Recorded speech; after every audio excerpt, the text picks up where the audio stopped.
আলহামদুলিল্লাহ। সম্মানিত দর্শকবৃন্দ, আসসালামু আলাইকুম।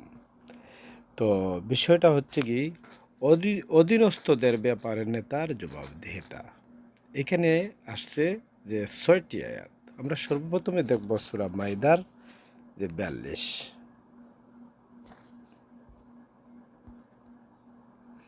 এখানে দেখেন আল্লাহ সুবহান খুব সুন্দর করে বলছেন, আপনারা তিলাওয়াত করে নেবেন। তিলাওয়াত করলে আবার ওই ইয়েটা বড় হয়ে যায়। এখানে সাম্মাউনা লিল কাযিবি আক্কালুনা সুহতি, এই আয়াতগুলো আপনারা পড়ে নেবেন।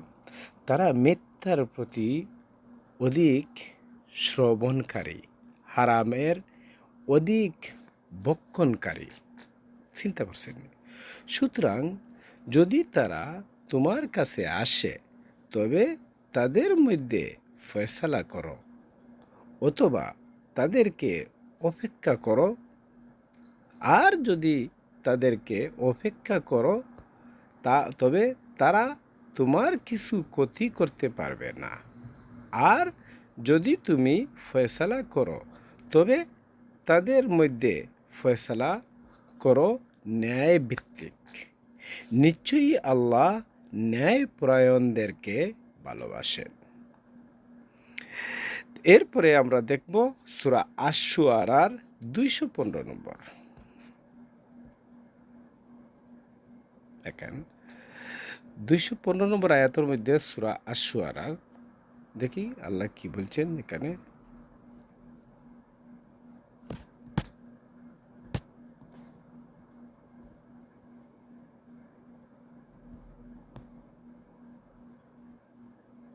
এখানে দেখেন,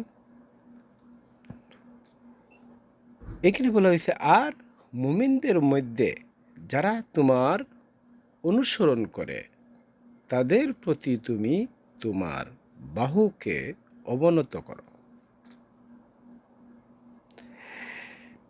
পরের আয়াতটা আসছে, তারপর যদি তারা তোমার অবাধ্য হয়, তাহলে বলো, তোমরা যা করো নিশ্চয়ই তা থেকে সম্পূর্ণ মুক্ত।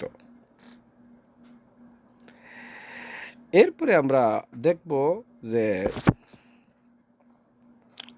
সূরা নামল, সূরা নামলের ২০ নম্বর।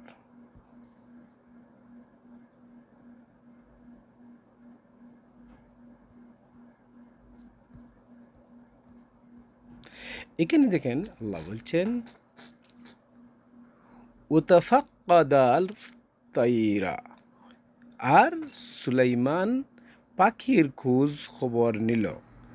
তারপর সে বলল, কি ব্যাপার, আমি হুদহুদকে দেখছি নাকি সে অনুপস্থিতদের অন্তর্ভুক্ত? এখানে হুদহুদ পাখির, অবশ্যই আমি তাকে কঠিন আযাব দেব, অথবা তাকে জবেহ করব, অথবা সে আমার কাছে সুস্পষ্ট প্রমাণ নিয়ে আসবে। এখানে পাখিকে শর্ত লাগানিয়েছিল।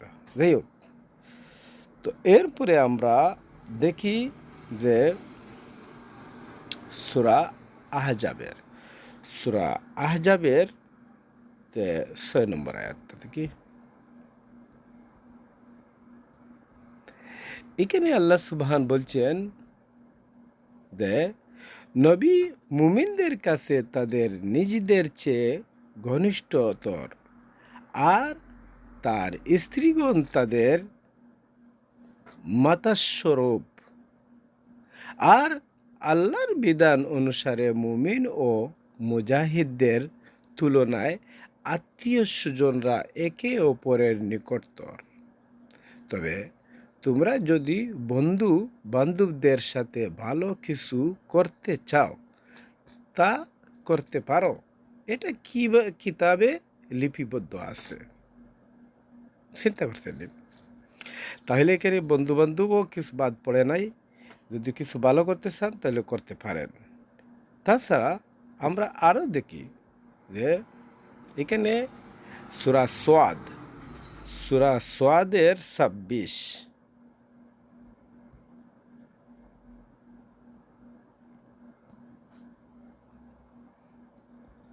সূরা সোয়াদের ২৬ নম্বর আয়াতের মধ্যে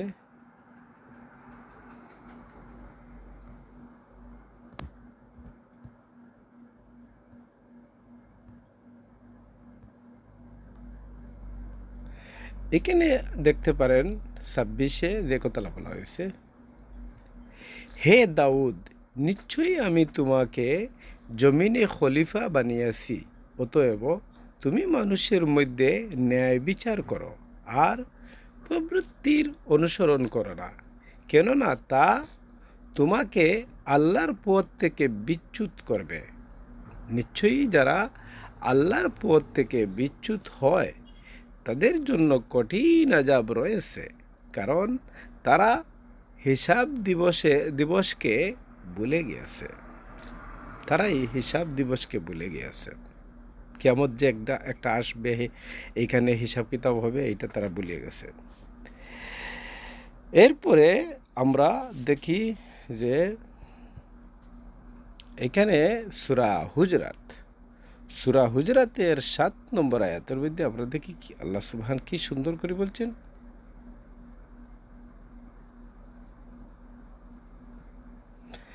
দেখেন এখানে এত সুন্দর করে বলা হয়েছে, আর তোমরা জেনে রাখো যে তোমাদের মধ্যে আল্লাহর রাসূল রয়েছেন, সে যদি অধিকাংশ বিষয়ে তোমাদের কথা মেনে নিত তাহলে তোমরা অবশ্যই কষ্টে পতিত হতে, কিন্তু আল্লাহ তোমাদের কাছে ঈমানকে প্রিয় করে দিয়েছেন এবং তা তোমাদের অন্তরে সুশোভিত করেছেন, আর তোমাদের কাছে কুফরি, পাপাচার ও অবৈধতাকে অপছন্দনীয় করে দিয়েছেন। তারাই তো সত্য পথপ্রাপ্ত।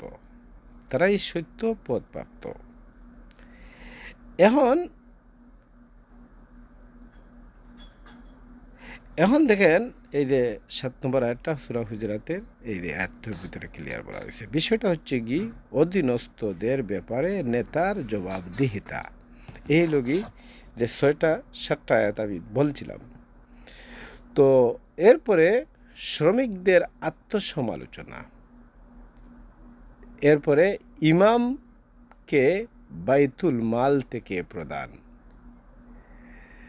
এরপরে ইমামের হক, ইমামের শ্রবণ ও আনুগত্য হইল কি একটি আয়াত, ইসলামী হুকুমের নীতিমালা, বিচার কার্যে পরামর্শ গ্রহণ, সর্বমোট হইল ৬০টি আয়াত, বিচার কার্যে ন্যায় ইনসাফ।